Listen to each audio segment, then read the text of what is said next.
Knights of Sidonia Volume 1, publicado pela JBC, escrito pelo Tsutomu Nihei, ainda não gravei o nome desse cara. Bom, essa é uma HQ espacial, é um mangá espacial, né, que fala sobre o fim da humanidade, em que a humanidade está à deriva numa grande nave geracional feita para justamente preservar a raça humana, criar ambientes artificiais e ter uma forma de reciclagem de recursos que possa trazer sustento para os moradores por bastante tempo. E é um mangá que foi adaptado pela Netflix, com uma animação 3D lá, meio que eu estranhei, mas que eu vi alguns poucos episódios, na verdade vi um episódio, e achei que a proposta era interessante. Um amigo meu que assistiu mais o anime recomendou, achou interessante as ideias que o anime tinha, e eu acabei comprando o mangá quando a JBC passou a lançar. O autor, o Tsutomu Nihei, eu já tinha lido o material dele, que é um mangá chamado Abara, ou Abará, eu não sei como pronuncia. E é um mangá que já tem algum tempo que foi lançado pela Panini, muito tempo. E eu li e eu gostei bastante da arte, mas sinceramente não lembro como era a história. Mas algumas coisas que me vêm à memória eu acho que eu até consigo relacionar com esse Knights of Sidonia. Esse Knights of Sidonia, que eu vou estar falando mais pra frente. Esse mangá, ele conta a história de Nagachi Tanikaze, que é um personagem que ele morava meio que no subsolo dessa nave, nessa grande nave chamada Sidonia, com o avô dele.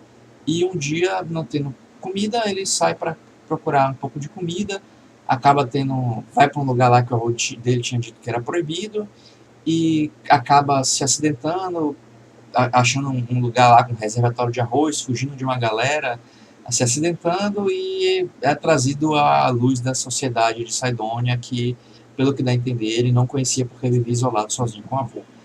E depois disso o avô dele desaparece e nunca mais é mencionado. E o mangá é cheio de esquisitices narrativas assim. É, o mangá traz ideias bem interessantes sobre como funciona a questão da Sidonia, a diferença de, por exemplo, os humanos lá, eles sofrem engenharia para poderem fazer fotossíntese e assim consumir menos recursos, coisa que o protagonista não tem, então ele tem que consumir mais comida do que os outros, e isso faz com que ele sue mais, ele excrete mais, tenha que urinar mais e coisa e tal, e o que faz com que ele acabe tendo uma má fama dentro da sociedade do lugar. Isso até ele encaixar, começar a se encaixar, né?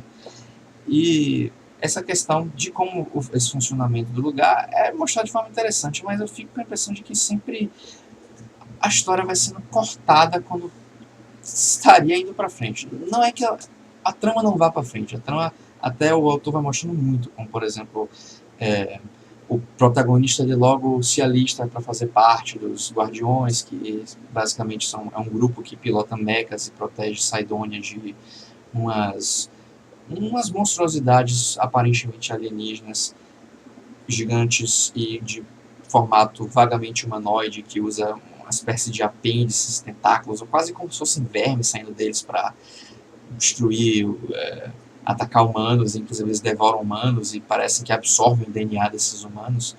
O DNA, inclusive, é uma coisa que parece ser bastante recorrente nas obras do autor. E o protagonista está em casa, ele faz parte desse grupo, que são os Guardiões, e vai mostrando assim que ele é junto com outros cadetes, na verdade, junto com outros recrutas que estão em treinamento, coletar minério de um asteroide, e encontram dessas criaturas, é um Gauna, e aqui tem até outra estranheza, porque diz que esses Gaunas já não eram vistos há mais de 100 anos, mais de que foi quando teve a última guerra, mas ninguém parece muito assim abismado por ter visto um, é do tipo, olha, porra, um Gauna aqui, que coisa, que azar, agora temos que lidar com ele. Mas ninguém fica, porra, tipo, os bichos não eram vistos há um tempo do caralho e do nada aparece um e tá ok.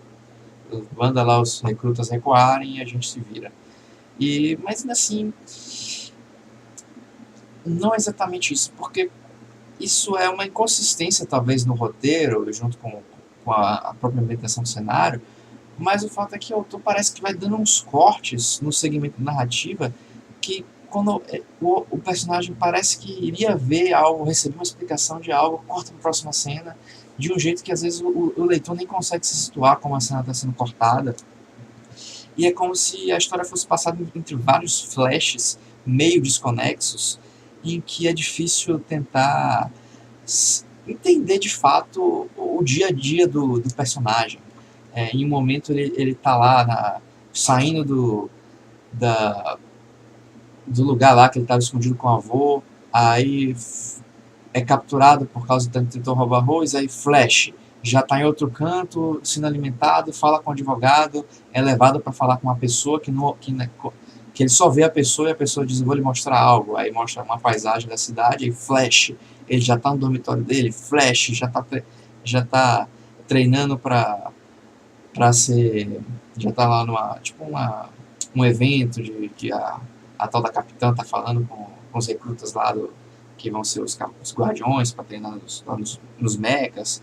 E assim vai sendo vários flashes sucessivos em que parece que quase como se o personagem não tivesse conseguindo apreender muito do que está ao redor dele. Mas isso não parece ser o caso, porque ele não parece ficar confuso em momento nenhum, nem nada do tipo. Mas eu não sei, talvez seja uma forma de tentar mostrar a passagem do tempo, mas ficou meio desorganizado. O autor tem um estilo de narrativa aqui no Knights of Sidonia que eu não sei dizer se é algo próprio dele ou se é algo simplesmente ruim, porque realmente a coisa vai seguindo de um ritmo que não parece encadear, não parece formar uma história coesa e não parece formar um panorama maior, embora várias coisas sejam lançadas aos poucos. Talvez seja uma parte de um trunfo dele que muitas vezes os mangás são muito explicativos. Inclusive, por exemplo, Ghost in the Shell é um mangá que é um clássico que eu li e achei muito ruim, e o autor não consegue explicar as coisas com a própria história, ele vai escrevendo notas de rodapé sem fim para fazer entender o que está acontecendo. Aqui não acontece isso.